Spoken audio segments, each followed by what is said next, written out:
disciplinas como logopedia, oncología, pedagogía, enfermedades mentales, diversidad funcional, pre- y postnatal, etc. Desde 2020 viene participando en simposios y congresos a nivel nacional e internacional donde muestra el poder de la música. También es coordinadora de cursos de formación en la UNED y entre ellos destaca el curso de verano de musicoterapia, emociones y tecnología, que ya está en su 4º año de promoción. La siguiente panelista es Gabriela Pérez Acosta. Ella es pianista, investigadora y docente, egresada con mención honorífica de la licenciatura en piano de la Escuela Nacional de Música de la Universidad Nacional Autónoma de México. En el año 2001 realiza el diploma en ejecución en la Escuela Normal de Música de París, Alfred Cortot. Como pianista se ha presentado en diversas salas de la República Mexicana, Francia, Cuba, España y Estados Unidos. Maestra en música en el área de cognición musical, ha presentado sus trabajos de investigación en varias conferencias nacionales e internacionales. Es profesora de carrera de tiempo completo de la Facultad de Música de la UNAM, fue investigadora del Centro Nacional de Investigación, Documentación e Información Musical Carlos Chávez y desde el año 2012 pertenece al Banco de Tutores del Posgrado en Ciencias Cognitivas de la Universidad Autónoma del Estado de Morelos. En 2017 realizó una estancia de investigación con el grupo Music, Mind and Brain de Goldsmiths de la Universidad de Londres y actualmente cursa los estudios de doctorado en música en el área de cognición musical. Su línea de investigación está enfocada a los correlatos neurales de la imaginación musical y los diferentes tipos de representaciones mentales relacionados con la práctica musical. Nuestra última panelista es Clara Piazzetta. Clara Marcia de Freitas Piazzetta es musicoterapeuta brasileña residente en Curitiba, Paraná. Profesora de la Universidad Estadual de Paraná, UNESPAR, Campus Curitiba 2 FAP. Y es profesora en este campus en la licenciatura en musicoterapia con las disciplinas de música en musicoterapia, epistemología de la musicoterapia, orientación de prácticas y trabajo de fin de curso. Además, es miembro del programa de iniciación científica UNESPAR. También es máster en música, musicoterapia, área de investigación en música, cognición y neurociencia. Y además miembro del Centro de Estudios e Investigaciones Interdisciplinares en Musicoterapia. Es coordinadora general del Centro de Asistencia y Estudios en Musicoterapia, profesora Clotilde Leining. Sus temas de estudio son la musicalidad, musicar y musicoterapia. Bueno, como pueden ver, son unos currículos muy potentes, muy interesantes, y vamos a comenzar con la primera ponencia de este panel, que se titula Aplicaciones prácticas del impacto de la música en la salud y el bienestar de las personas en diferentes contextos. Y voy a ser yo la encargada de hacer esta primera ponencia. Voy a compartir pantalla. Creo que ya la están viendo. Voy a hablar de la música comunitaria y el Alzheimer. La ponencia que presento aquí hoy estudia la experiencia de un proyecto de mediación artística centrado en el uso de la música comunitaria y desarrollado en una clínica psicogeriátrica con pacientes de Alzheimer y sus cuidadores. Y tiene como objetivo describir y analizar las contribuciones de la práctica de la música comunitaria para la mejora del bienestar de las personas que padecen Alzheimer y su entorno familiar, todo con el fin de determinar la potencialidad de esta música comunitaria para transformar la sociedad y al individuo. La mediación artística nace de la intersección entre diversos caminos como son la educación social, la educación artística y la arte-terapia, y recupera conceptos ampliamente abordados desde la pedagogía, la psicología y el trabajo social, entre los que deseamos destacar, por ejemplo, el desarrollo integral de la persona, el acceso a la cultura, el rescate de las potencialidades del sujeto, el desarrollo de la resiliencia y del empoderamiento o la ruptura de la mirada estereotipada. La figura mediadora en esta mediación artística es fundamental, pues se encarga de relacionar arte y personas. En este caso concreto, atiende a un cambio de paradigma del perfil de músico profesional, que pasa a ser, en este caso, como decía, polivalente, flexible y multidisciplinar.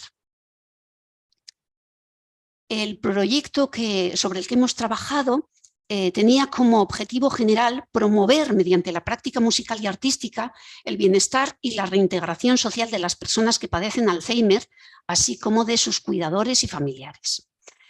Y sus objetivos específicos han sido promover el bienestar emocional de las personas participantes, posibilitar espacios de participación colectiva y creativa en los que las personas que padecen Alzheimer y su comunidad puedan tener experiencias de ocio y realización personal, fomentar la inclusión grupal y social mediante el uso y recreación de patrimonio musical autobiográfico y cultural, facilitar el acceso en condiciones de igualdad a la cultura y al desarrollo de las capacidades creativas individuales y colectivas de las personas participantes y, por último, sensibilizar a la sociedad sobre la enfermedad de Alzheimer.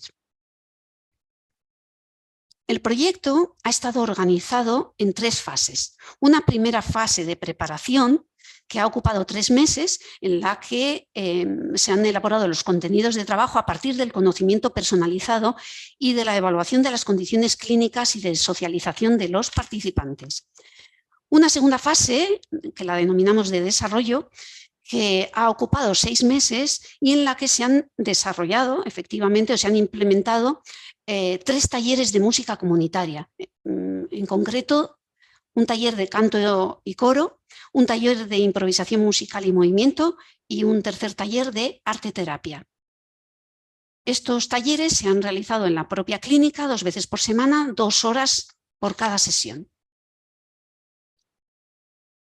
Todas las actividades musicales propuestas a lo largo del proyecto han sido siempre de carácter grupal y se han planteado como oportunidad para expresar emociones y socializar.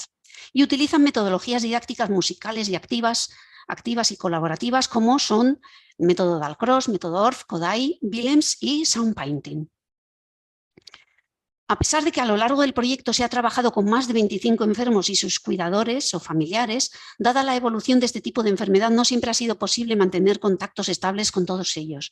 Por esta razón, el tamaño de la muestra con la que se ha evaluado la experiencia es de 16 sujetos, 8 pacientes y 8 cuidadores familiares. Y realmente ha correspondido con aquellas personas que realizaron el proyecto completo, asistiendo con regularidad a los talleres y participando en el espectáculo final de artes escénicas. Y me acabo de dar cuenta que cuando he explicado el diseño del proyecto he olvidado decir la tercera fase, que es la fase de comunicación. En esta fase lo que se culminaba el proyecto realizando un espectáculo multidisciplinar de artes escénicas en la que colaboraban músicos, actores, bailarines, directores de escena, dramaturgos, iluminadores, regidor, profesionales todos de la escena y de la música que han acompañado en todo momento a los pacientes, a los familiares, en fin, a los participantes del proyecto. Muy bien, la recogida de información se ha realizado utilizando técnicas de observación, realizando encuestas y a través de entrevistas en profundidad semiestructurada a los pacientes y a los cuidadores.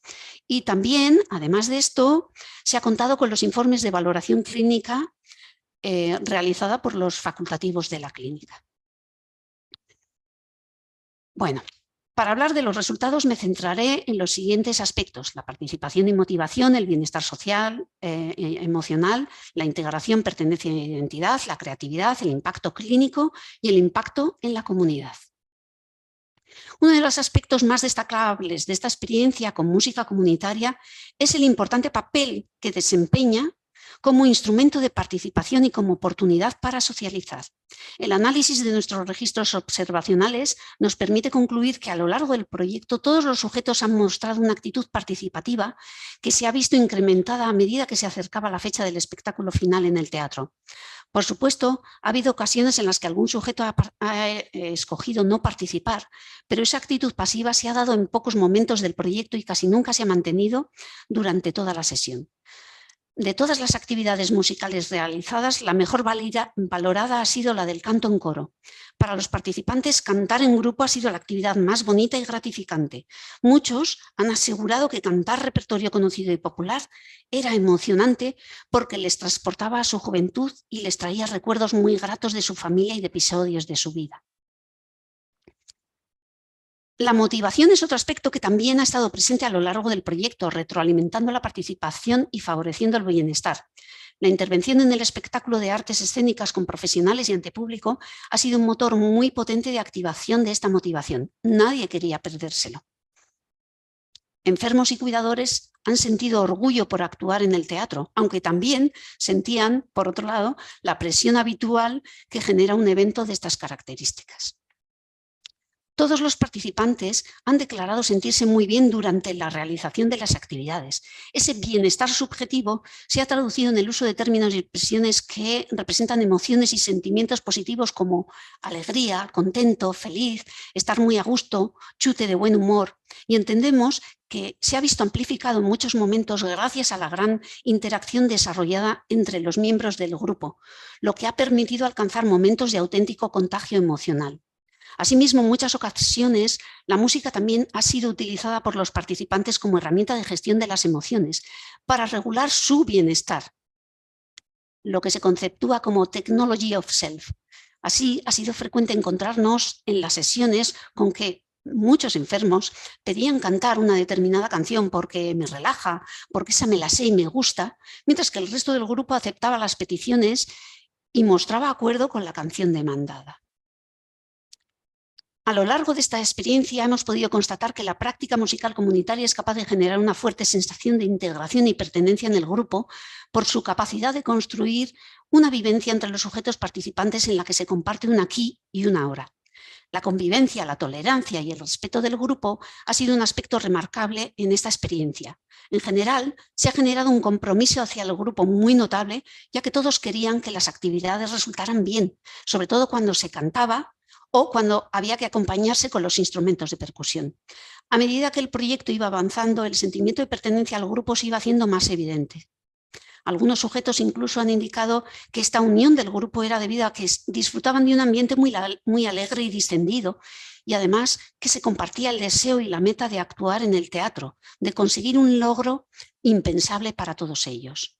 Por otra parte, el uso de música que formaba parte del patrimonio cultural y de la historia biográfica de los participantes ha promovido la activación de su memoria emocional, recuperando por momentos parte de la identidad personal y colectiva perdida por la enfermedad. La práctica de la improvisación a través de la técnica del sound painting utilizada en uno de los talleres ha permitido un acercamiento a la creatividad y a la libre expresión musical. Gracias a esta técnica, los participantes han podido realizar creaciones musicales grupales con amplia libertad, mucha espontaneidad y utilizando la imaginación. Antes de entrar en la valoración clínica, quisiéramos recalcar que la enfermedad de Alzheimer es mucho más que perder la memoria. Es verdad que tiene importantes consecuencias en los comportamientos complejos que afectan al funcionamiento emocional y social de los pacientes en su vida diaria.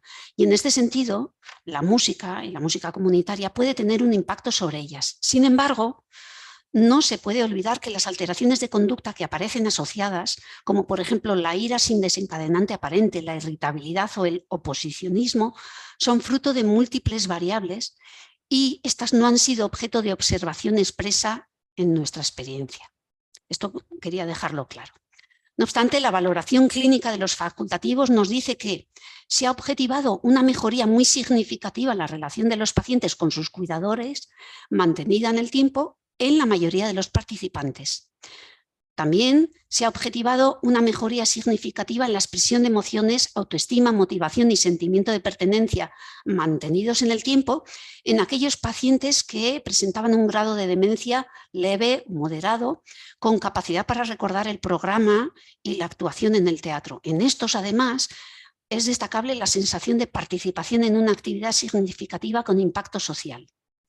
Por otro lado, se ha objetivado mejoría evolutiva mantenida en el tiempo en la mitad de los pacientes a nivel anímico y relacional, y también en el aumento del arousal, de activación de conductas disruptivas. Esto es lo que nos han dicho los médicos de la clínica. La implicación en el proyecto de diversas entidades, asociaciones, ayuntamientos y centros de salud del lugar, ya sugiere la creación de un tejido social comunitario en la zona. Por lo tanto, el impacto en la comunidad ya se ha dado con el proyecto.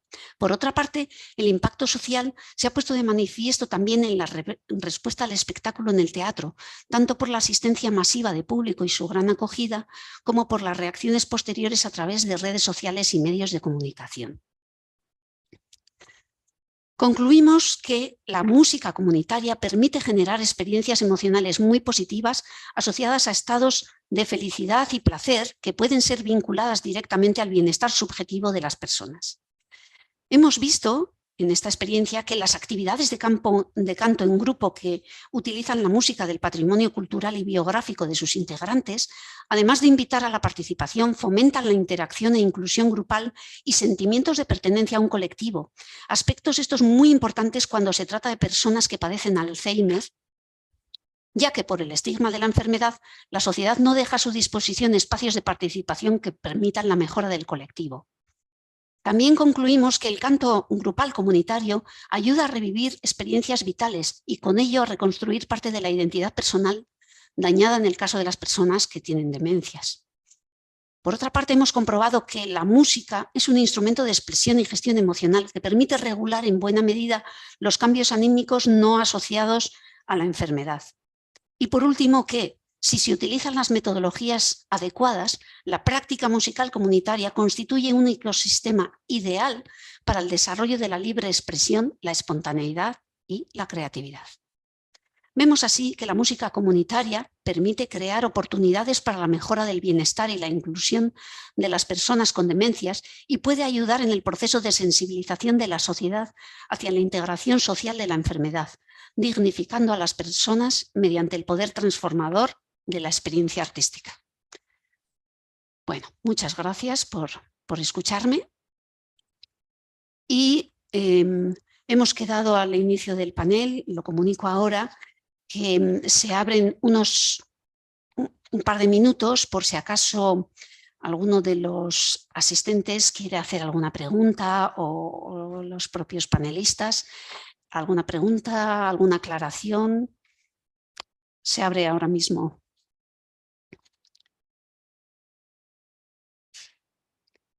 Voy a mirar el chat. No veo nada. Sí, Gabriela, perdón, Gabriela, tenías la mano levantada, ¿verdad? ¿No?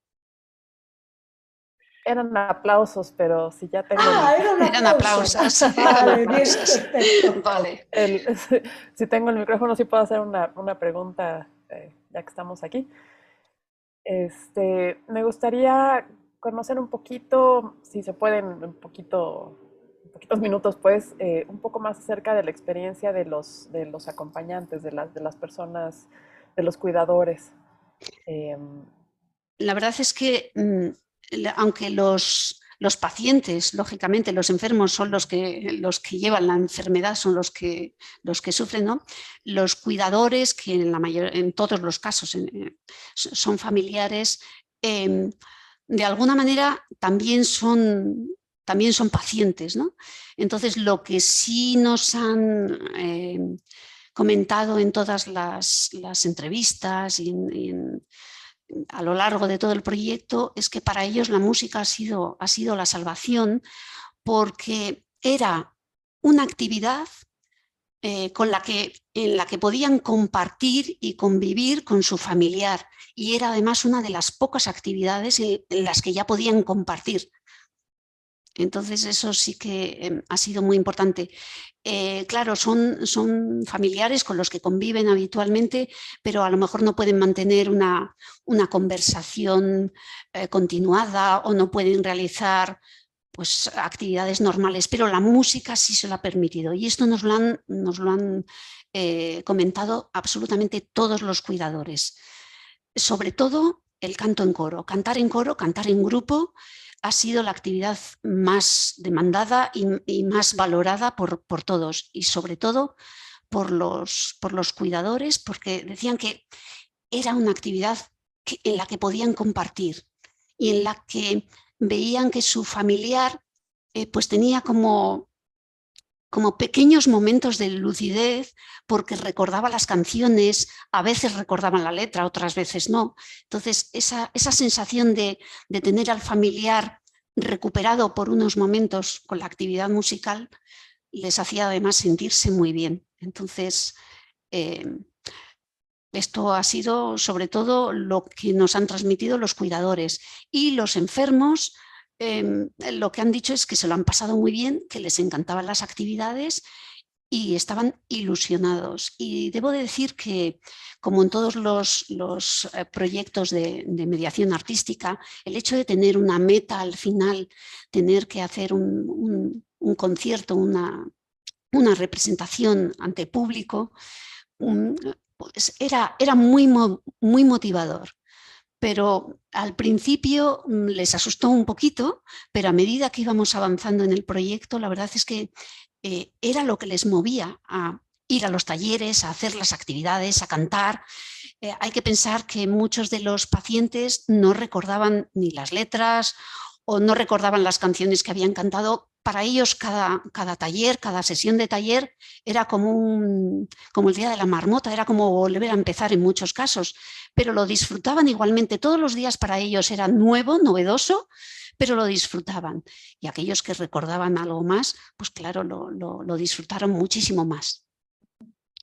Hay aquí una pregunta que nos hace Elsa, ¿no? Dado el impacto tan positivo de esta experiencia, ¿hay algún proyecto de continuación para el futuro? Este proyecto se llevó a cabo en una clínica psicogeriátrica. Es verdad que además tienen servicio de musicoterapia. Entonces, sí que como proyecto no se va a continuar, pero sí que con las actividades de musicoterapia sí que van a hacer mini proyectos, por lo menos más de canto en coro, que ha sido lo que más y mejor ha funcionado. Bueno, pues continuamos con el panel, si os parece. Entonces, la siguiente panelista, voy a dar la palabra a María del Señor Marchante. ¿De acuerdo? Tienes la palabra, puedes compartir ya pantalla. Hola, buenas tardes, buenos días. Lo primero, dar las gracias por invitarme pues, en este congreso que creo que es tan necesario para todos y para todas. Dar la enhorabuena a Arantxa, porque la verdad es que ese trabajo, esas investigaciones son necesarias para nuestros mayores, y no para nuestros mayores, sino para nosotros, para poder seguir trabajando y para poder, bueno, pues eso, luchar y para que nuestros mayores estén pues, lo mejor atendidos y lo mejor posible. Voy a comenzar primero comentando, como tú bien decías, Arantxa, que se lo pasaban muy bien en tu taller, y yo creo que esa palabra, el pasárselo muy bien, es maravilloso para comenzar con mi pequeña ponencia, porque si no se lo pasan bien, no podemos obtener esos resultados positivos. Entonces, lo más importante es eso. Después, todo llega. Os voy a presentar a Mario. Yo desde hace 4 años voy un poquito más por libre, porque creo que voy más rápida, pues trabajo muchísimo el espacio donde trabajo con personas que necesitan una rehabilitación, ya sea motora, ya sea neuronal, y bueno, pues hace 4 años, en el 2018, comencé con un proyecto muy interesante en el cual pues os voy a enseñar un poquito de lo que trabajo con las personas que trabajo, y para que veáis, bueno, pues en el espacio donde trabajo. Un espacio insonorizado, especializado para trabajar la musicoterapia en un estado puro, y en el cual, bueno, pues se llega mucho antes a obtener esos resultados. Os voy a presentar a un chico con el que es un niño, estoy trabajando con él desde hace 3 años. Él se llama Mario. A Mario le extirparon en 2020, en plena pandemia, un tumor cerebral y bueno, pues le afectó parte del lenguaje y parte motora. Desde entonces pues estoy con él trabajando y os voy a contar. Primero os lo presento y después contamos un poquito cómo he obtenido esos resultados positivos. Ahí va, espero que se vea bien.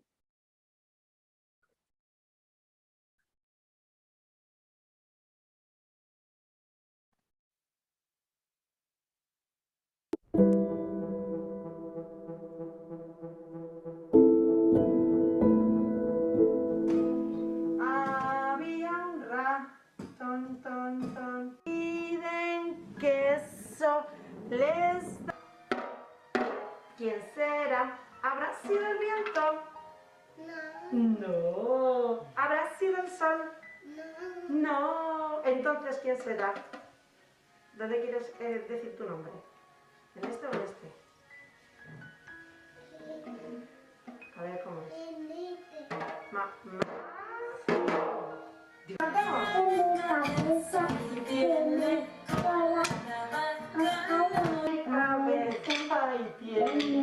cola.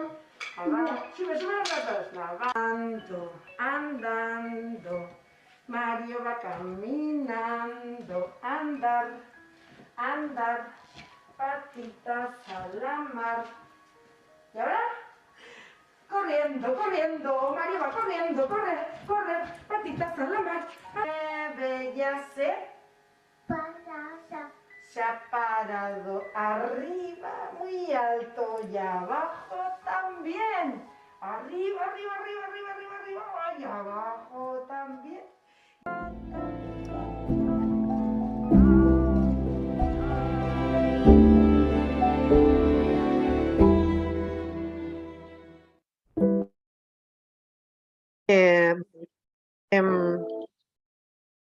Mario, en 2020, como he comentado, le extirparon un tumor cerebral. Hasta la tercera sesión de musicoterapia, ese espacio donde estáis viendo es un espacio diáfano, insonorizado y se puede trabajar, se puede escuchar el silencio que es necesario para nuestras vidas, para su vida, para su cerebro. Y bueno, pues a partir de ahí comenzamos hasta la tercera sesión. No comenzó a hablar. ¿Cómo comenzó a hablar? Pues yo no sé si tenía algo afectado del oído, pero sí que él intentaba hablar, pero no se escuchaba. Al ponerle el micro y comenzar a escucharse, es cuando comenzó a hablar. Entonces, bueno, pues fueron unos días un poco intensos. La mamá, habéis visto ahí que la mamá pues es hijo único, la mamá está en angustia perenne porque cada X tiempo pues le hacen esas pruebas. Cuando está observándolo, él está en periodo de crecimiento y bueno, pues es un niño que tiene muchos cambios. Llevamos trabajando desde entonces con él y ahora pues os lo voy a presentar.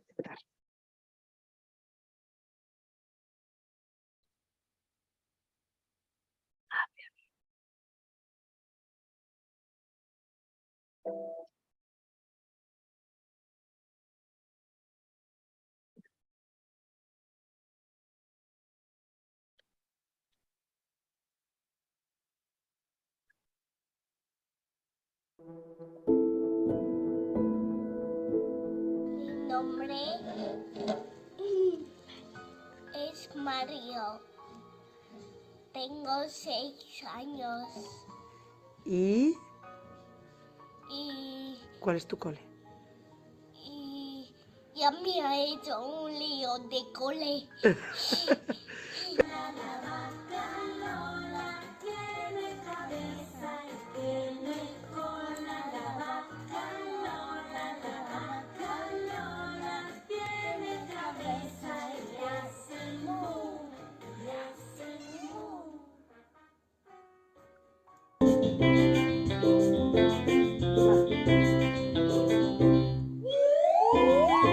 Bien, escuchamos.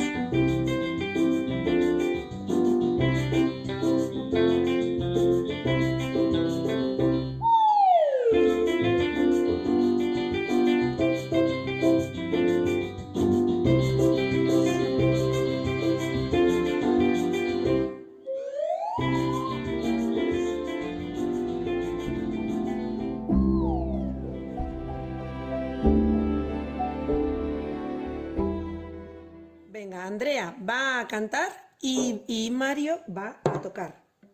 Venga. Toca los ojos fuertes. La lengua fuerte.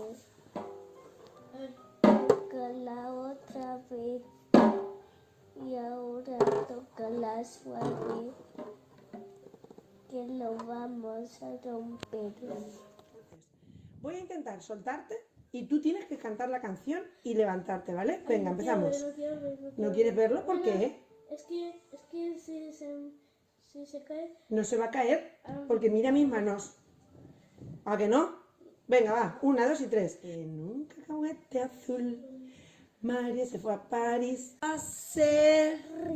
Para adelante, haz fuerza. Rin. A serran los ma... Para adelante, venga, tú fuerza. Tienes que hacer fuerza. De los... Para atrás. De San... ¿De qué color es el cacahuete? Azul. Azul. ¿Y cómo va el caballo? Primero va al paso. A paso. ¿Y luego qué va? Al trote. Al trote. Que va y que andando. Mis chicos Andar, patitas a la mar. Corriendo, mira. No correr. Con 2 deditos, así. Con un dedito así. 1, 2 y 3.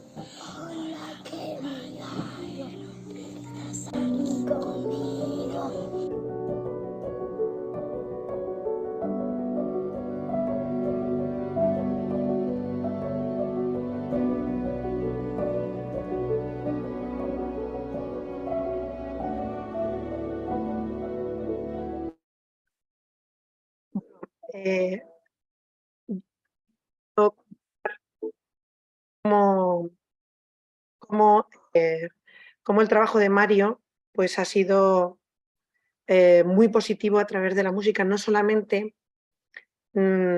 rehabilitamos la parte del lenguaje cantando, creo que es el canto, el cantar, como estaba comentando Arantxa, es muy importante, porque no solamente nos socializamos, sino que también trabajamos esos músculos que tenemos dentro y que ningún fisio puede llegar con los surdedos a fortalecerlo, como por ejemplo el diafragma.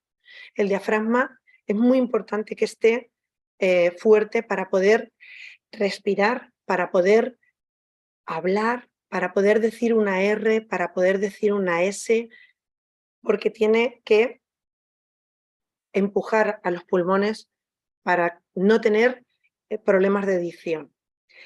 Si os habéis dado cuenta, cuando Mario cuando habla, entrecorta las sílabas, entrecorta las palabras, pero cuando canta, enlaza. Estamos trabajando la parte del cerebro, la parte derecha del cerebro, que se encarga pues del juego, de la creatividad, y a través de esos juegos estamos activando esas partes del cerebro que necesita para poder hablar seguido o poder leer. Su mamá lo ha llevado a un montón de sitios para poder rehabilitarlo, lo llevó a un sitio para ponerle un traje de electrodos. El nene pues andaba con el traje de electrodos, pero claro, lo que hacía era activar esos músculos para poder andar. Pero cuando se le quitaba el traje de electrodos, el niño no podía andar. Entonces, ha costado mucho, me ha costado mucho, muchos días estar juntos, la familia, el niño, ir a hablar con especialistas para que comprobaran que lo que tenemos que activar es esa parte del cerebro para que funcione y para que le mande esos mandatos a las partes que necesiten, a las piernas para andar, al lenguaje. Entonces, bueno, pues estamos con este trabajo.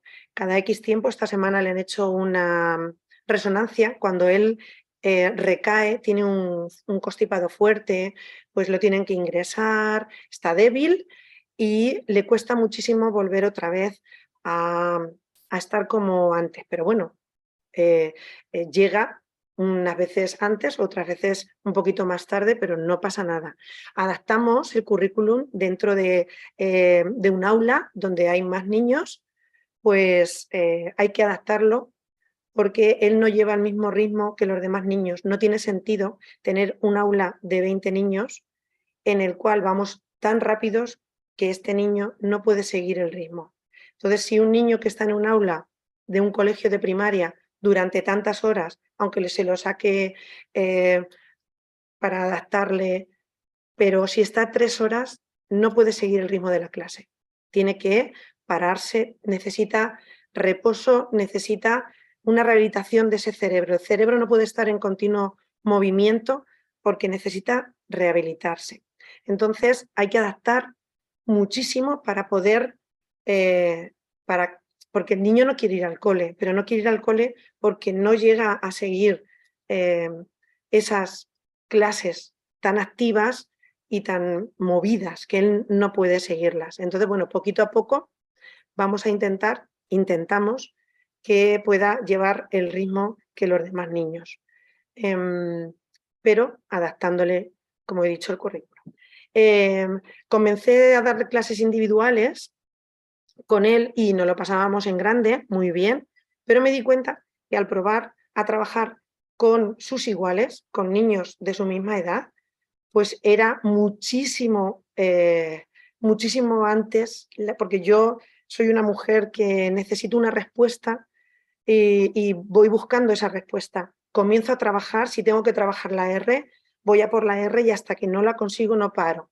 Entonces, bueno, pues con él me obsesionó tanto que bueno, pues comencé a trabajar con Andrea. Andrea es una niña diagnosticada TEA y bueno, pues ella trabajó con los dos al tiempo. Con ella trabajo la R, trabajo las palabras trabadas y ella me ayuda muchísimo a trabajar con Mario porque aprende muchísimo más de Mario, o sea, de Andrea, que de mí.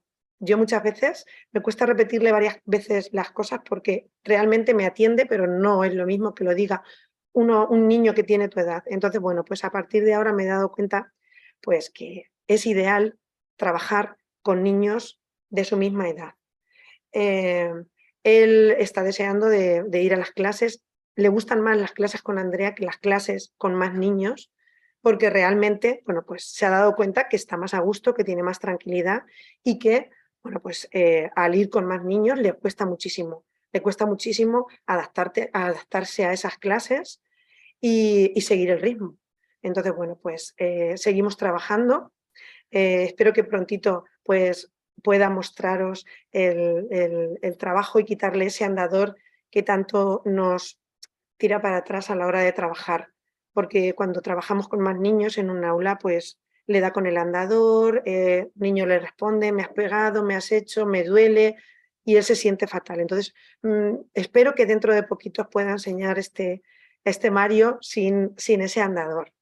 Bueno, voy mirando el reloj porque Vale, tampoco... sí. Sí. Sí, perdona, te iba a decir que ya es tiempo. Si has terminado ya, ¿has terminado ya? Quería, como estoy hablando Pues último. de oncología, quería poner un pequeño vídeo que dura para terminar. Es sobre 3 chicas que, bueno, pues tuvieron, le cortaron un pecho, le dieron quimioterapia y cada 6 meses pues van a recibir, les hacen una analítica para comentarles si siguen teniendo o no esas células malignas y bueno, pues hacemos sesiones de musicoterapia para trabajar esa relajación porque les crea un estado de ansiedad semanas previas a estas analíticas que no pueden dormir. Entonces, bueno, pues me gustaría terminar con este vídeo. Solamente pude hacer fotos al final. Yo trabajo con columpios, trabajo con diapasones y trabajo pues cuentos sonoros con ellas. Voy a ponerlo y ya termino con Vale, él. si es cortito, se agradece. Gracias.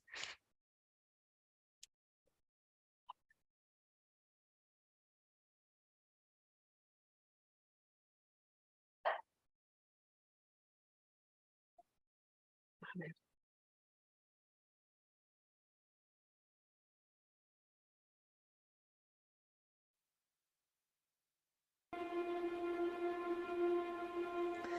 Antes de la sesión de musicoterapia, me encontraba en un estado de bastantes nervios y ansiedad porque, bueno, pues esta semana es una de esas difíciles para mí porque tengo mi revisión anual con mi oncóloga y me da pues los resultados de las pruebas y analíticas y aunque me siento muy positiva, pero no puedo evitar sentir esos nervios y esa ansiedad. Cuando llegué a la sesión de musicoterapia, pues ya solo el hecho de estar en esa estancia para mí fue tranquilizador y después, durante todo el proceso, fui notando como poco a poco me fui calmando y fui perdiendo esa ansiedad con la que había llegado al principio de la sesión. Me encantó la música y ese viaje que con la mente estuvimos haciendo, pero sobre todo me gustó la sensación de mecerme en los columpios. Fue muy tranquilizador.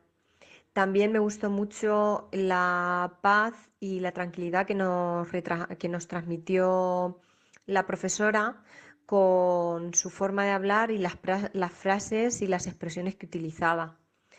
Al acabar la sesión me di cuenta que se me había pasado el tiempo volando, no tenía la noción del tiempo, no tenía ni idea de la hora que era.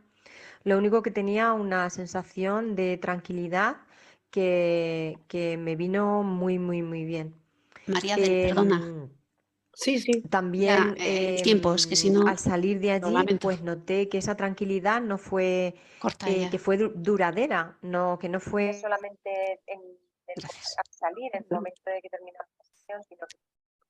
Perdone, no quería resultar, pero es que tenemos un tiempo limitado y también hay que dejar espacio a los demás, Bien, pero bueno, bueno, ya pues hemos visto nada. un poquito cómo Espero fue. que, bueno, pues os haya he podido mostrar un poquito de mi trabajo en la parte de oncología y creo que, bueno, pues seguiremos aportando y luchando para que la musicoterapia tenga el lugar que merece. Muy bien, muchas gracias, María del, ha Gracias. sido muy interesante.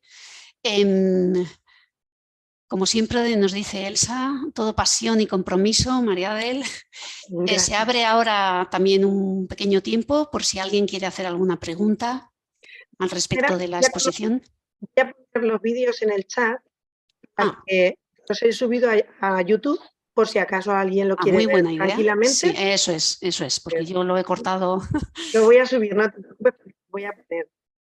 Vale, Hay una, pues, muy bien. ¿Alguien quiere formular alguna pregunta, aclarar alguna duda? No, ¿no? Bueno, pues vamos adelante. Doy paso y le doy la palabra a Gabriela Pérez Acosta, que es nuestra siguiente panelista. Cuando quieras. Muchas gracias, Aranza. También quisiera agradecer mucho la invitación a participar en este panel y, bueno, expresar mi admiración ante las dos presentaciones que hicieron previamente. Me parece un trabajo formidable y, pues, de gran valía en todos los sentidos. Y curiosamente, yo voy a darle un poquito un giro a la visión, digamos, del bienestar. Sabemos, y con todo este tipo de investigaciones y mucho lo que ya se ha hecho a lo largo de los años, se habla mucho del bienestar general bueno, que se genera a partir de la música, de la experiencia musical.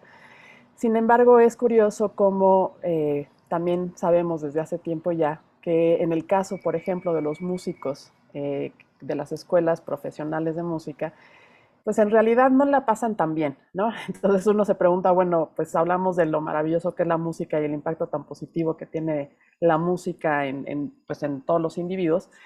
Y los músicos que están en formación en este tipo de contextos, pues sabemos que presentan cuadros importantes de estrés, de ansiedad, de depresión, etcétera, ¿no?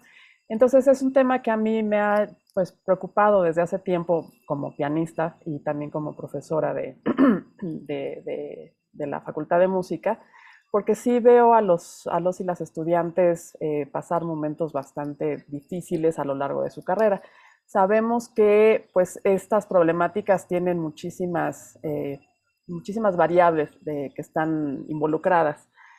Pero bueno, pues algunas de las investigaciones se han enfocado a tratar, por ejemplo, la ansiedad escénica o el pánico escénico, o ya pues, tratando de implementar ciertas prácticas para manejar mejor estas situaciones, pero sabemos que es un problema que sigue ahí. Entonces, yo les voy a platicar un poquito más acerca de pues una propuesta, digamos, para abordar desde otro punto de vista digamos, una nueva metodología o un nuevo enfoque en la metodología de estudio que pueda ayudar a solventar estas problemáticas. Entonces voy a compartir mi presentación, que después de darle muchas vueltas al título quedó de esta manera: representar los métodos de estudio en función del bienestar en la práctica instrumental a partir de las representaciones mentales. Y pues sí, justamente dejé este orden de ideas porque el objetivo es, como les decía, buscar herramientas que ayuden a los estudiantes a mejorar su estado emocional durante la práctica instrumental, que es algo que van a realizar durante todas sus vidas. Entonces, bueno, nosotros sabemos que la ejecución musical implica una serie de procesos cognitivos sumamente complejos, que implican transformar códigos, ya sean visuales o auditivos, en el dominio de movimientos muy, muy finos y muy estructurados y muy sistematizados. Es a lo que le llamamos dominio técnico. Sin embargo, este dominio técnico tiene que estar siempre en función de la música, porque si no, pues en realidad pierde sentido. Y sabemos o hemos visto también que no es poco común que los estudiantes se terminen enfocando específicamente en el dominio técnico per se y dejan de lado el porqué de este dominio técnico, ¿no? O sea, el objetivo se vuelve tocar cada vez más rápido, tocar cada vez más limpio, ser más virtuoso, etc. Entonces, esto se ha observado que es uno de los elementos que están involucrados en estas situaciones que viven los estudiantes, que se convierten en mucho estrés, frustración, ansiedad, depresión. Obviamente, pues ni qué decir de las lesiones, ¿no? Porque pues sí, efectivamente una práctica no muy ordenada y excesiva y demás, sobreuso se genera, entonces se provocan lesiones. Y esto eventualmente también se ve reflejado en estos fenómenos que mencionaba de ansiedad escénica o pánico escénico, que también se le llama.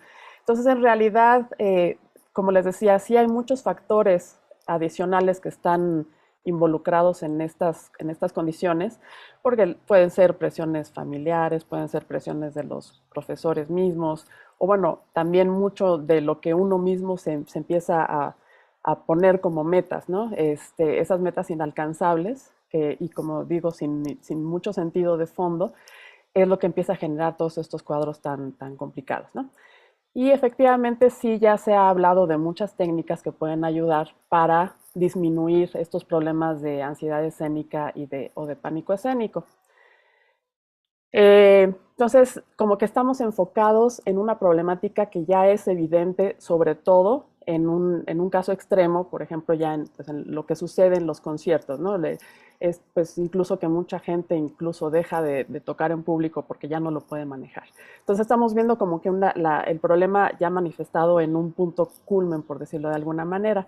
Sin embargo, creo que vale la pena reflexionar que lo que sucede en la práctica cotidiana, a final de cuentas, es lo que se ve exacerbado en una ejecución pública. Entonces, si no empezamos a trabajar también en cambiar actitudes y comportamientos que se lleven durante la práctica cotidiana, va a ser un poquito difícil que mágicamente en la ejecución pública, en la ejecución en pública, en los conciertos, la persona sea capaz de manejar todas sus emociones y conseguir los mejores resultados cuando la práctica cotidiana quizá no estuvo enfocada de la mejor manera. Sobre todo pensando que el objetivo debiera ser a largo plazo, o bueno, en diferentes puntos, digamos, de la formación, pues conseguir este famoso estado de flujo que nos platicaba Csikszentmihalyi, ¿no? Pero en realidad, como les decía, no podemos esperar que mágicamente logremos estos estados de flujo ya en la presentación pública, cuando lo que trabajamos en la práctica cotidiana quizá en realidad no está enfocada en ese sentido, nada más está enfocada, no digo que en todos los casos, pero en gran parte de los casos, simplemente un dominio técnico per se sin mucho sentido. Entonces, yo me he dado la tarea durante mucho tiempo de platicar con los estudiantes y preguntarles el porqué de las cosas, ¿no? Me acuerdo mucho en las clases de música de cámara, de repente detenía al ensamble porque habían hecho algo que en realidad no tenía mucho sentido musicalmente y les preguntaba por qué están haciendo esto, esperando que hubiera una reflexión acerca de la intencionalidad de lo que estaban haciendo en ese momento. Y se me quedaban viendo así con cara de, pues, ¿cómo que por qué? Pues ahí está escrito y como que no me sabían en realidad decir muchas cosas, ¿no? Ya de qué los llevó a tomar ciertas decisiones. Entonces, y platicando con muchos más estudiantes, me he dado cuenta que en gran parte de los casos, la práctica cotidiana se enfoca prácticamente en repetición de movimientos, buscando este llamado dominio técnico, pero que en realidad no tiene mucho sentido, o sea, es el dominio técnico per se. Y después su práctica consiste en la prueba y el error. O sea, yo pruebo este movimiento que ya resolví y más bien escucho que no suena como quiero que, o, bueno, como esperaba que sonara y entonces corrijo. Entonces la sesión de estudio se vuelve prácticamente nada más en sesiones de corrección. Entonces, bueno, mi pregunta era, pensando en este sentido de cómo repensar la práctica cotidiana, bueno, ¿qué dicen los expertos sobre la práctica instrumental? Y bueno, obviamente esto pensado desde las líneas de investigación que yo tengo, que son diferentes tipos de representaciones mentales y imágenes mentales. Entonces, llevé a cabo esta investigación que tiene este título, las representaciones mentales como herramienta para la interpretación musical y sus características de la práctica instrumental, un estudio en el marco de la ciencia cognitiva. Entonces, el objetivo, después de leer varios artículos y empapar un poquito más del estado del arte, veo que cuando se hacen preguntas, entrevistas sobre prácticas instrumentales, o sea, cómo se lleva a cabo la práctica instrumental, pues generalmente se habla mucho del uso de representaciones mentales o el uso de imágenes mentales. Y bueno, desde ahí ya empieza como una cuestión, ¿qué son las representaciones mentales y qué son las imágenes musicales? Y esto obviamente visto desde la práctica musical. Haciendo una revisión de la literatura, veo que sí, efectivamente se utilizan estos términos, pero también de manera medio mezclada. Para hablar de representaciones mentales, a veces se habla de imágenes mentales, ahí están los dos términos relacionados, o planes de ejecución, guías para la ejecución, codificación de la estructura musical, codificación de movimientos para la ejecución. También se describen representaciones mentales, la imaginaria mental, y los correlatos neurales de la música o ideas metafóricas. Son algunas de las definiciones que se encuentran hablando de representaciones mentales. Y en el caso de las imágenes mentales, aunque si bien sí están un poquito más enfocadas hacia lo sensorial, como es la recreación del sonido o la recreación de movimientos, también incluso como se hablan de imágenes artísticas o imaginaria mental, algo bastante más abstracto. Entonces, bueno, para hacerlo funcional, busqué agrupar de una manera un poquito más específica los dos términos y entonces pensé en la definición de imágenes mentales como la recreación mental del sonido del movimiento, enfocadas específicamente a lo sensorial.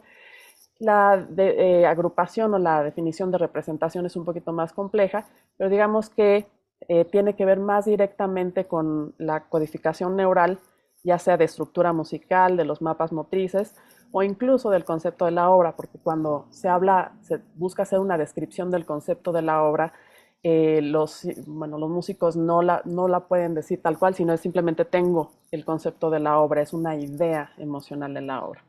Entonces, se agruparon los dos términos de esta manera y el objetivo de esta investigación fue identificar si los músicos expertos reportan la implementación de imágenes o representaciones mentales durante la práctica de la ejecución y, de ser así, proponer un modelo descriptivo de los procesos de acuerdo con lo reportado por los sujetos y con base en lo consignado en estudios previos.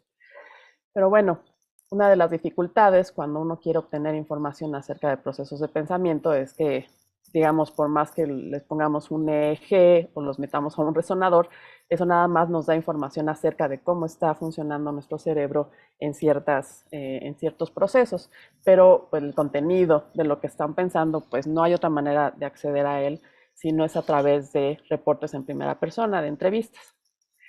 Sin embargo, los reportes en primera persona relacionados con procesos de pensamiento también son algo complejos porque muchas veces se dan estos acciones de confabulación, se llama, que es, por ejemplo, cuando nos preguntan nos piden que describamos un sueño, empezamos a completar el sueño, ya no sabemos qué tanto nos acordamos o qué tanto lo estamos elaborando. Muchas veces pasa lo mismo en este tipo de entrevistas. Entonces decidí utilizar la llamada entrevista de licitación, que es un tipo de entrevista que tiene el objetivo de hacer una introspección retrospectiva guiada y está basada en acciones. Entonces, preguntándole a las personas acerca de las acciones que llevaron a cabo y los objetivos de esas acciones, se considera que es un poquito más sencillo obtener información más concreta acerca de los procesos que los llevaron a tomar esas decisiones. Y en el estudio participaron 10 músicos, 4 mujeres, 6 hombres, con una edad promedio de 47 años, porque ya buscaba que tuvieran una experiencia profesional considerable, de 29 años, y busqué tener al menos 2 instrumentistas de diferentes áreas para pues, poder comparar las diferencias en todo caso. Y en las sesiones pues ya de la entrevista, ellos practicaron su instrumento 10 minutos y inmediatamente después de la práctica tuvo a cabo la entrevista. Es una entrevista semiestructurada con base en la entrevista de licitación que dura entre 35 y 70 minutos dependiendo de cada sujeto.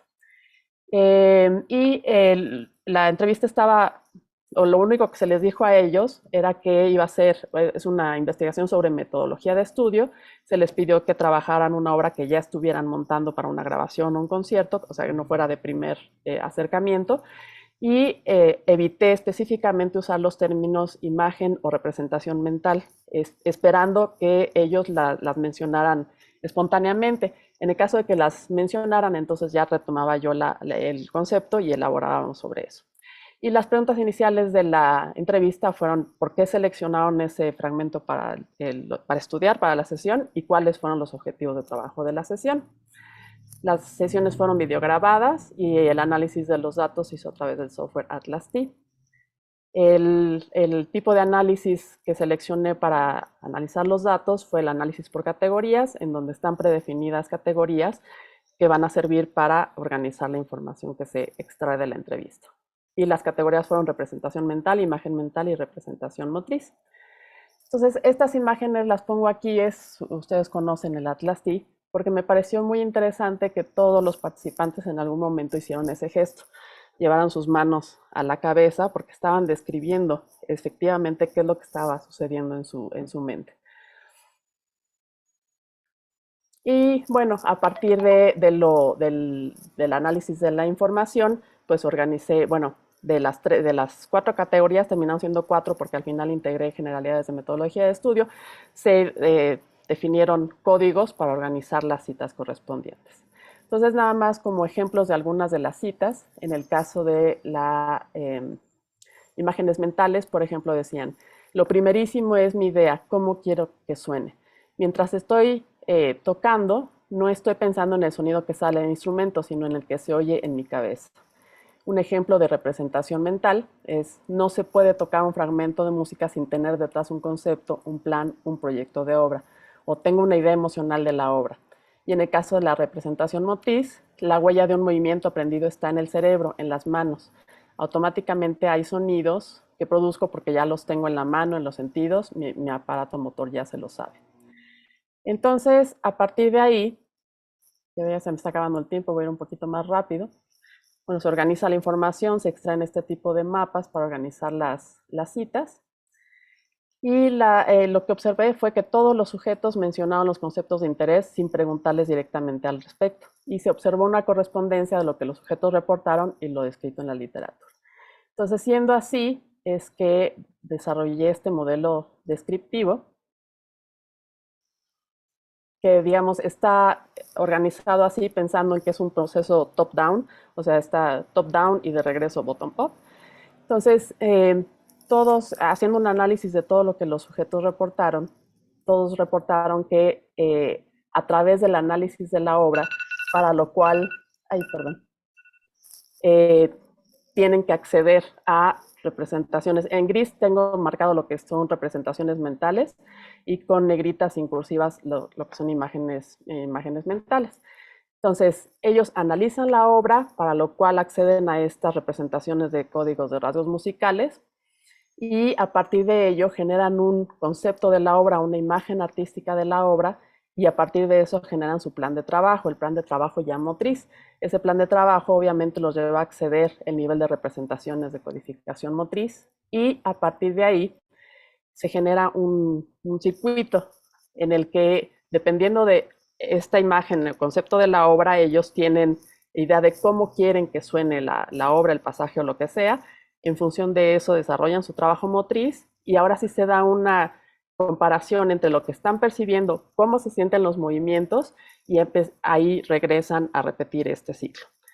Siempre regresando también a compararlo con el concepto de la obra, esto, cómo quiero que suene, las ideas emocionales, el relato, la dramaturgia. Entonces, en esto consiste para ellos la práctica instrumental y cuando ya lo sienten, o sea que así funciona porque lo reportan como la corrección del movimiento, el movimiento es correcto y coincide con lo que yo quiero producir, se generan nuevas representaciones motrices que van a corresponder ya a esta nueva obra. Perdona, se ha acabado el tiempo. No sé si puedes acabar ya. Un minuto, sí, ya estoy en las conclusiones. Gracias. Entonces, para ellos, son 3 puntos importantes para elaborar, para organizar su práctica instrumental. Es primordial tener un concepto de la obra como punto de partida, una imagen auditiva clara, conciencia del relato que se quiere construir, idea emocional expresiva. Los movimientos para la ejecución se planean en función de ello. Y entonces en la práctica, el proceso de la práctica instrumental consiste en esta retroalimentación, comparación de la sensación de los movimientos y la percepción de los sonidos. Entonces, conectando con el punto original, porque pareciera que no tiene mucho que ver, es cuando uno platica con los estudiantes que apenas están empezando, parece que es al revés el proceso. Parten del dominio técnico para entonces querer eso, hacerlo corresponder con ya las ideas de la obra que tienen. Cuando en realidad toda la gente que ya tiene mucha experiencia, el camino es al revés. Parten de la idea que quieren tener y entonces en función de eso desarrollan su práctica instrumental. Entonces el objetivo sería, al nivel que sea, porque pues obviamente no se pueden comparar nivel técnico de los expertos con los novatos, pero al nivel que sea es sumamente importante cambiar la visión de los estudiantes, que verdaderamente tengan claro primero los objetivos en su mente referentes a la obra y después ya pueden desarrollar los movimientos necesarios. Esto estoy segura que eventualmente genera una práctica mucho más saludable y mucho más, o sea, que les genere más satisfacción que el proceso contrario. Y bueno, simplemente con eso termino. Una frase para cerrar. Y ahí está mi correo por si quieren más información al respecto. Muchas gracias.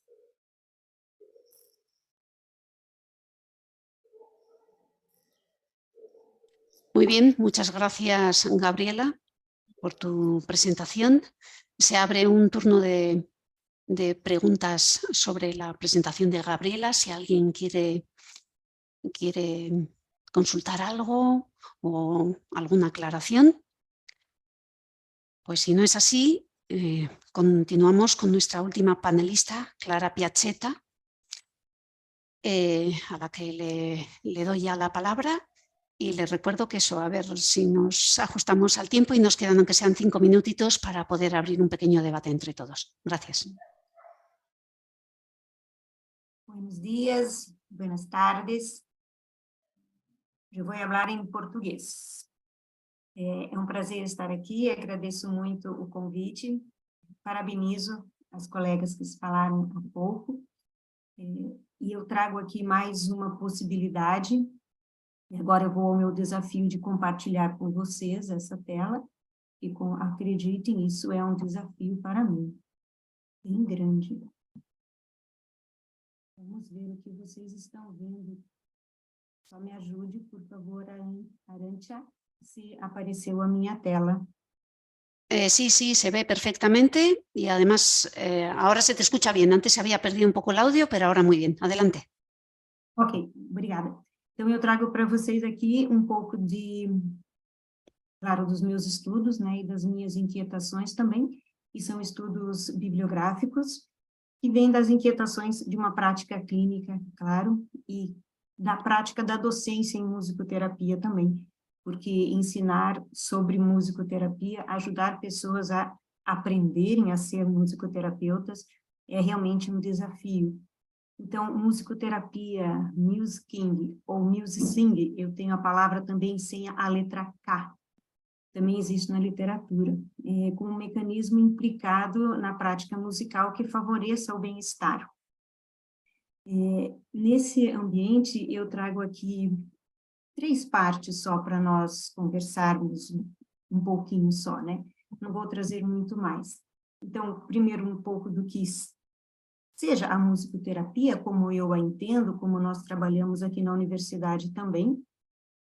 Trago essa ideia do musicking, ou musicing, como um novo paradigma para a gente ver a música. Isso não é de minha autoria, isso é da autoria de 2 pesquisadores no final do século XX e início do século XXI, um da educação musical, David Elliott, e um da antropologia, Christopher Small.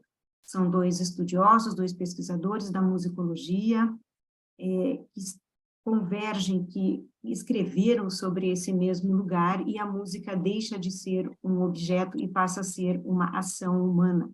Ela deixa de ser um substantivo e passa a ser um verbo. E como isso chega na musicoterapia? Então, a ideia do health musicing, eu trago com a construção do Brynjulf Stig, é uma construção do século XXI, que agora, em 2020, não estamos tão longe ainda, ela foi ressignificada também por um musicoterapeuta, Ivan Wood. E foi ressignificada justamente nesse lugar do bem-estar, nesse lugar essa prática musical que as pessoas atribuem, que se sentem bem, que gostam. Ele desenvolveu, ele problematizou isso e trouxe essa ideia de que possa ser realmente um elemento transformador do potencial de saúde que cada pessoa traz em si mesma. Então, musicoterapia, nós tivemos apresentações aqui das colegas também. Eu trago aqui em especial, cadê meu poder? Cadê o meu poder? Aqui o meu poder. Então, eu trago aqui em especial que a musicoterapia, claro, é um trabalho musical em grupo, mas ela tem algum potencial muito importante, que é justamente essa conexão entre aquele que está para ajudar, que é o musicoterapeuta, e aquele que está para ser ajudado. Isso mediado por esse acontecimento musical. Próximo. Nós temos aqui também, como vocês podem ver, aqui temos um grupo, e como convergem os olhares, né, para a pessoa que está ao violão.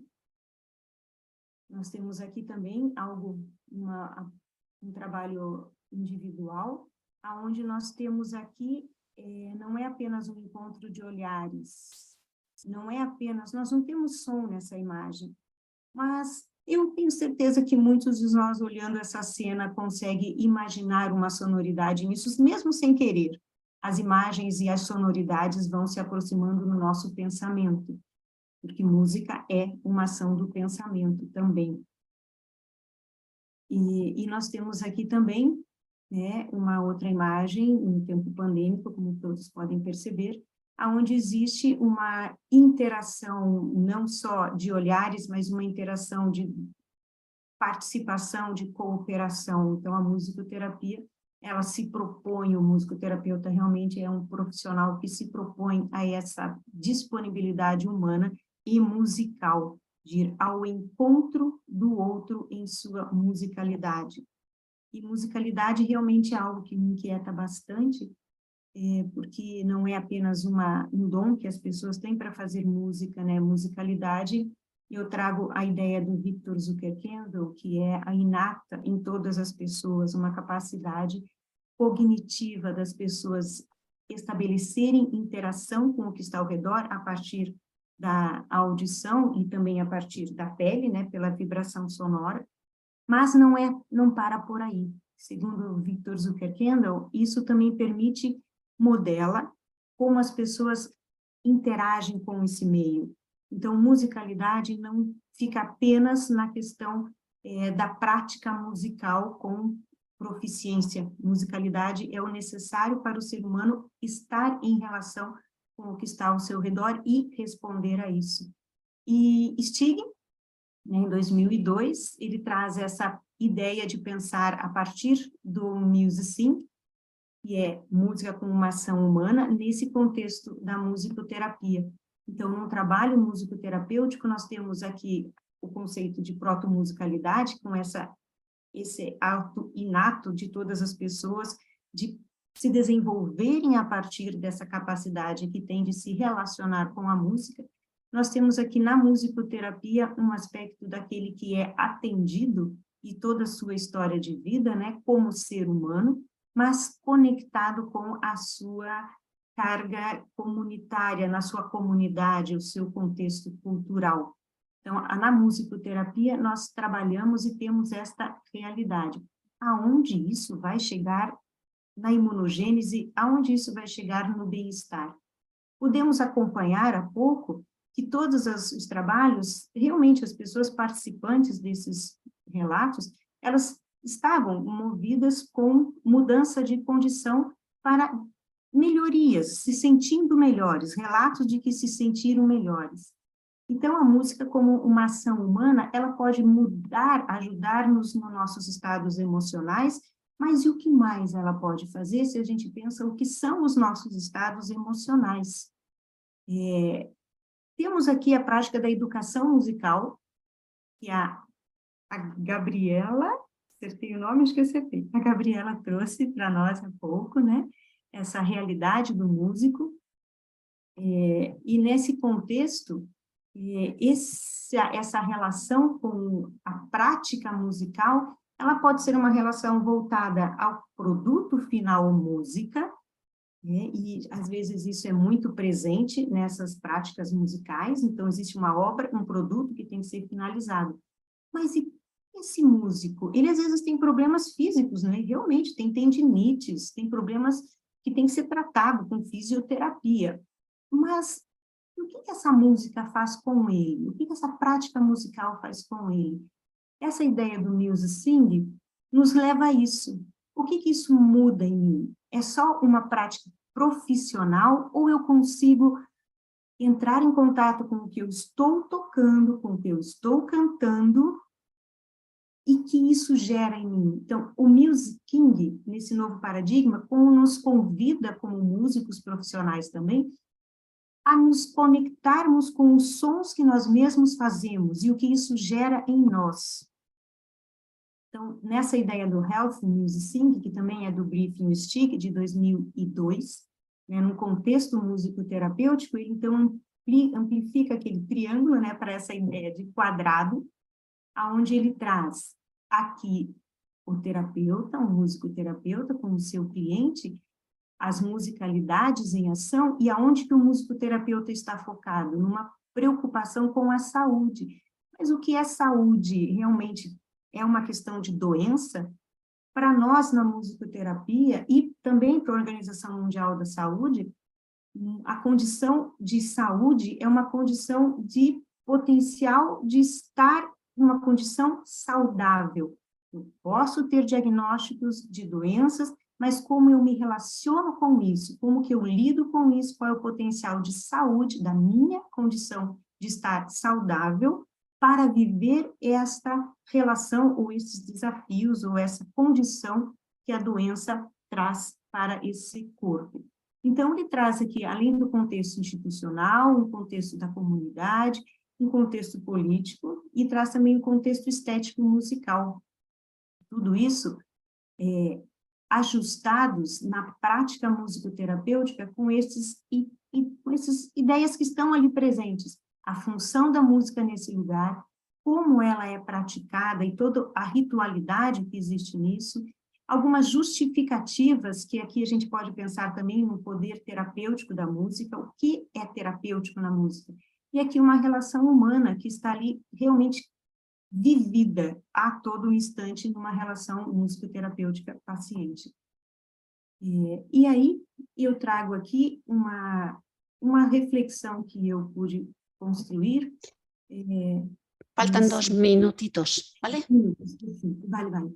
Então, o que é da imunogênese cultural e o que é da imunogênese enquanto biologia, que isso é uma ideia da biologia, e o que é da imunogênese cultural. Então, enquanto a biologia está à frente na batalha contra ameaças externas, que são os vírus que nos ameaçam, né? Nós temos que ter uma defesa imunológica em relação a isso. A música, o fazer musical favorece os eixos de ressonância de sentidos vividos pelas escolhas e ações intencionais no dia a dia. Enquanto a biologia traz a imunogênese como um sistema integrado que dispõe de barreiras químicas e físicas e células e proteínas que vão nos proteger, a imunogênese cultural é um sistema integrado à autorregulação, mudanças de humor, ativação de neurotransmissores, favorecimento de experiências profundas e de transcendência mesmo. Enquanto a biologia nos traz a imunogênese em 3 linhas de defesa, a pele, a imunidade natural e a imunidade adaptativa, nós temos aqui, como antígeno cultural, um regulador emocional, um agenciamento de suporte de autoeficiência, como um recurso social e a música ajudando a promover identidade. Um mecanismo autônomo na biologia, na musicoterapia e na imunogênese cultural, um mecanismo intencional de integração que promove o acionar de força interior, uma força de vontade de realizar mudanças na sua própria vida. Entende por saúde não a ausência de doença, mas uma conduta para uma vida saudável. A imunogênese cultural destaca o papel da experiência com a música. E aqui, a arte como coadjuvante na promoção da saúde já é vivenciada pela Organização Mundial da Saúde. E aqui a experiência com a música, considerando os processamentos sonoros e musicais da música e emoção, favorecem esse potencial de vida saudável, atitudes saudáveis de vida, junto às pessoas que praticam música. E a musicoterapia, nesse lugar, ela vai, como musicoterapeuta, ele vai potencializar que estes elementos, que esses potenciais terapêuticos inerentes à prática musical possam ser, sim, amplificados. Esse texto que eu comentei com vocês está publicado neste livro, e esse livro está ali na página da ABCM, Associação Brasileira de Cognição Musical. E eu termino com uma ideia, integrando todas essas realidades, da ciência bem presente, né, que tem o DOHAD. O que é o DOHAD? São origens desenvolvimentistas da saúde e da doença, ou seja, o que o meio ambiente, como a condição de vida está favorecendo saúde e doença nos seres humanos. Tem um grupo de cientistas que está se voltando a isso. E a prática musical é do meio, então ela pode favorecer mudanças em estados de doença, ela pode favorecer essa ativação de neurotransmissores a partir de um potencial de ação lançado dentro dos sistemas da plasticidade neural. Bom, eu fico por aqui. Aqui estão as referências e muito obrigada pela atenção de escuta. Acho que consegui não extrapolar muito. Falei muito rápido, talvez. Muchas gracias, Clara, por tu presentación. Ha sido muy interesante. Bueno, ahora sería bueno abrir un pequeño espacio de intercambio de ideas, de preguntas sobre este panel. Ya hemos presentado los 4 temas que eran diferentes, pero conectados de alguna manera como aplicaciones prácticas de la música ¿no? Usos de la música en diferentes contextos, en el contexto de los enfermos de Alzheimer, en el contexto de pacientes oncológicos, en el contexto de los intérpretes y el estudio y las representaciones mentales, y en el contexto de la musicoterapia y el musicar que nos ha presentado Clara. Entonces, bueno, abrimos este espacio de preguntas, si alguien quiere decir algo, comentar. Elsa tinha levantado a mão, não sei se foi... No. Não, eu não tinha levantado a mão, é só aplaudir. Mas, claro, eu gostaria de dizer alguma coisa que eu acho que é uma pena que a musicoterapia e a formação dos intérpretes profissionais estejam longe uma da outra. Porque eu acho que todos esses conceitos da musicoterapia como uma ajuda para a pessoa viver melhor, teria de ser, antes do que nada, aplicado ao próprio intérprete, sabe? E eu acho que é uma pena, porque muitas vezes, como a nossa colega Gabriela falou, o interesse está tão focalizado no aspecto técnico per se, que a gente termina esquecendo o sentido de fazer música e a potencialidade que a música tem. Então, muito obrigada por todas essas apresentações que põem o fato de fazer música num contexto muito mais amplo e muito mais significativo. Esse é o meu comentário. Mas se vocês quiserem, quem queira poner as câmeras para fazer uma interação mais personal, bienvenido, Así nos vemos las caras, que es bueno también para quienes presentaron, saber quiénes estuvimos ahí escuchándolos. Yo solo quería preguntar si os importa que saque una foto de grupo. ¿Es posible? ¿Alguien no quiere salir en la foto? Simplemente con hacer esto es suficiente. Bien, voy a sacar unas fotos, ¿vale? Continuar. Gabriela, eu fiquei pensando um pouquinho se nos relatos, né, dessa imagem mental, se existe algum dos esquemas de pensamento que possa ser, que você possa associar aos esquemas de pensamento na ideia da música corporificada. Não sei se você chegou a abordar essa parte na formação de ideias, né, imagens e movimentos, se tem os esquemas de pensamento nisso também. Sí, muchas gracias por esa pregunta.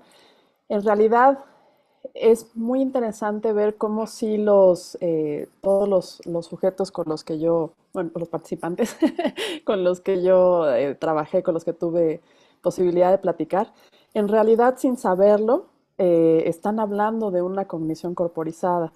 Porque, bueno, ellos son músicos así de toda la vida y no tienen formación en cognición, y mucho menos en otros temas, pero la manera en la que reportan el cómo van obteniendo la relación con la obra que están trabajando, se puede hacer una descripción literal de una cognición corporizada, porque ellos no logran disociar, digamos, el movimiento siempre está en función de su concepto, de lo que quieren conseguir. Entonces, no está de ninguna manera disociado. Es así como que primero analizo técnicamente la pieza o la estructura y todo eso, como si fuera parte de los movimientos que tienen que trabajar. Están enlazados. Entonces, en realidad, aunque no lo reportan así, yo creo que sí están hablando desde esa perspectiva. Y es lo que no logro yo observar en los estudiantes.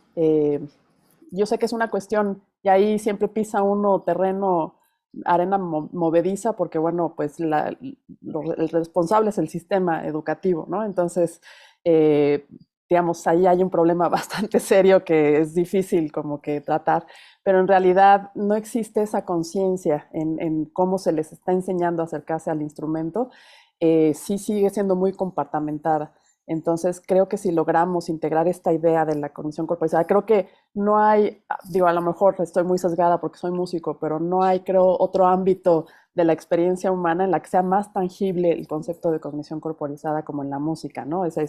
Hacemos lo que hacemos a través del cuerpo, ¿no? Entonces, pues no hay modo de hacerlo de otra manera. Entonces, creo que sería fundamental esto, aterrizarlo desde esa perspectiva, ¿no? O sea, enseñarles a los estudiantes a que es a partir de ahí en donde pueden tener una experiencia mucho más, pues sí, sana en su práctica, ¿no? Que al final de cuentas el objetivo sea eso, o sea, sea el disfrute de su práctica, que como resultado, bueno, pues ya voy a tener conciertos maravillosos o lo que sea, ¿no? Pero que el punto focal esté desde ahí. Sí, Beatriz Serna ha levantado la mano y esta vez no es para aplaudir, creo que es para intervenir. Hola, buenos días a todos aquí desde Hola. Colombia. Esta pregunta es para Gabriela también. Yo soy violinista y mientras oigo pues tu investigación me surge la pregunta si en alguna entrevista abordaste el tema de cómo estos músicos profesionales desarrollaron su método de estudio para saber si siempre han estudiado así o si lograron esta metodología de estudio ya en su vida profesional, pensando en que sí es posible tener esa metodología, digamos, exitosa de estudio, aun cuando se están adquiriendo los elementos técnicos del instrumento. Sí, es un muy buen punto, porque pues incluso yo misma lo he vivido como ejecutante, o sea, mi proceso también fue bastante tortuoso y hasta que ya crece uno un poquito y empiezas a observar otras cuestiones, vas modificando cosas en el tiempo, ¿no? Curiosamente, el único caso que yo puedo identificar como que sí es parte de la metodología de trabajo, entrevisté a una trombonista. Entonces, las características particulares de los instrumentos de alientos creo que ayudan a que el proceso sea así de manera más natural. Es decir, el instrumento es básicamente un amplificador. Ellos están creando el sonido, o sea, lo tienen que tener la afinación en la mente y tienen que poder emitir el sonido y el instrumento, bueno, nada más lo modifican con las llaves o con lo que sea, pero al final de cuentas ellos son los responsables del sonido que se está produciendo. Todavía de una manera mucho más, creo que fina que con las cuerdas o con otros instrumentos, ¿no? Entonces, ellos sí, si no tienen desarrollada esta idea de tener muy claro y muy preciso lo que van a hacer, antes de, el resultado pues no va a funcionar, ¿no? En los demás casos, pues sí, básicamente no lo integré en la entrevista, pero sí lo expresaron, que fue con el tiempo también que ellos se fueron dando cuenta que, pues, que el camino era por allá, ¿no? O sea, sí, y lo mismo, venimos de un sistema que no fomenta mucho eso y menos todavía en tiempos anteriores, entonces creo que lo fueron aprendiendo con la experiencia. Pero también desde su perspectiva igual me dijeron, sin embargo, esto es accesible desde los primeros niveles. Obviamente, pues sí, en los primeros niveles hay que trabajar el dominio técnico, el desarrollo del dominio técnico sí o sí, pero no necesariamente tiene que estar disociado siempre de la perspectiva musical de lo que se va a trabajar. Entonces sí es aplicable a los diferentes niveles, hasta donde ellos reportaron y bueno, yo también lo he experimentado.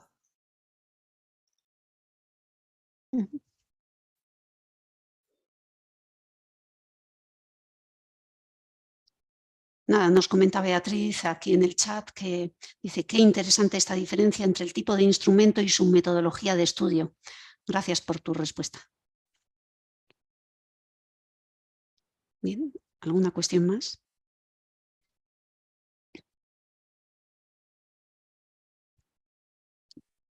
No, nada más. Entonces, veo que son las 18:35, quizás es momento de terminar el panel. Solo puedo dar las gracias a todas las compañeras. Gracias María del Señor, gracias Gabriela, gracias Clara, gracias al comité organizador y gracias a los asistentes por escucharnos con estas visiones tan variadas, con esta miscelánea que hemos presentado en este panel. Y cerramos el panel, ¿de acuerdo? Bueno, pues buenas tardes aquí en España, buenos días o buenos medios días, no sé, por el otro lado del charco y hasta pronto.